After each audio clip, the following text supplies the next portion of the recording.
le vice-président du Conseil économique et social,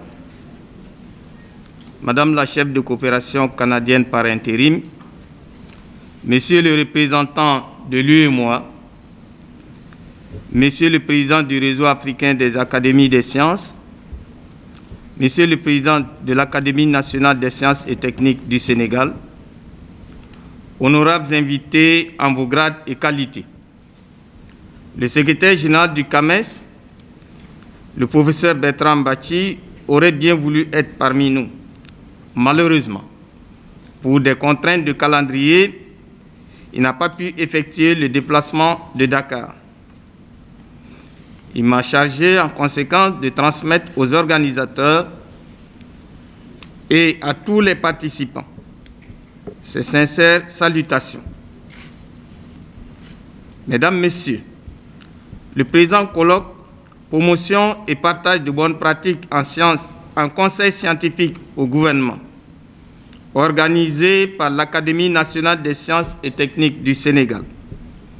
qui vise à rendre opérationnel le partenariat entre les conseils économiques et sociaux et les académies des sciences en vue d'aider les politiques à prendre des décisions en phase avec les réalités scientifiques. Ce colloque, qui regroupe à la fois des experts de l'Afrique de l'Ouest et du Centre, vise à mobiliser ces derniers sur des thématiques d'ordre prioritaire, sous-régionales, axées sur les politiques publiques en action et de restituer les rapports d'études aux institutions de conseil précités, qui, à leur tour, se chargeront d'en concevoir un avis commun à transmettre au gouvernement des pays participants. Ce colloque, qui est soutenu par le projet Nouvelles modalités et nouveaux thèmes pour les avis scientifiques en Afrique de l'Ouest, en Afrique centrale, focus sur l'employabilité des jeunes et l'entrepreneuriat féminin, intéresse le CAMES à plus d'un titre. En effet, dans le cadre de la célébration du cinquantenaire de notre institution commune, en mai 2018, il avait été organisé un colloque intitulé « Le CAMES du futur », qui avait mis la question du genre et celle de la question de l'employabilité au cœur des débats. C'est donc avec plaisir que le CAMES pourrait mettre les conclusions de ces débats fructueux à la disposition des organisateurs du présent colloque. Toujours dans le souci d'adapter la formation à l'emploi, le CAMES a pris l'option, dans son plan stratégique de développement 2020-2022,